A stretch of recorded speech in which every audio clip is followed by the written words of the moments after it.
কেমন আছেন সবাই? আজকে আবার চলে এসেছি নতুন একটি ভিডিও নিয়ে। আমার বাড়িতে অনেকগুলি কাঁচের বোতল ছিল, সবগুলিকে আমি ধুয়ে রেখে দিয়েছি। একটিতেও আমি আমার রান্নাঘরে ইউজ করছি না, যে পাছে কোনটা কাজে লেগে যায়।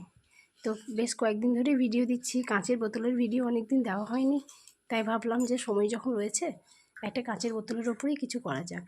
তো এইরকম ধরনের ভিডিও আমি কিছুটা দেখছিলাম ইউটিউবে, তো ভাবলাম আমি একটু ট্রাই করে দেখি। তো আমি এই যে শুরু করে দিয়েছি। প্রথমে আমি খুব ভয় পাচ্ছিলাম বানাতে, যে ঠিকঠাক হবে কি না, কিন্তু কাজটি শুরু করার পর দেখছি বেশ ভালো লাগছে। আর এটা একটা পেন স্ট্যান্ড বানিয়েছি, যে আমার ছেলেটার পেন্সিল কালার এদিক ওদিকে রেখে দেয়, তো ওর জন্যই বানিয়েছি। বানানোর পরে যখন এই ফেভিকলের আঠাটা শুকিয়ে গেছে, বিশ্বাস করুন এত সুন্দর দেখতে লাগছে, টেবিলে সাজানো দেখেই যেন মনটা ভরে যাচ্ছে। আপনাদের বাড়িতে যদি কারো কাঁচের বোতল থাকে, আপনারা সবাই চেষ্টা করবেন, খুব সুন্দর হবে। ভালো থাকবেন, টাটা।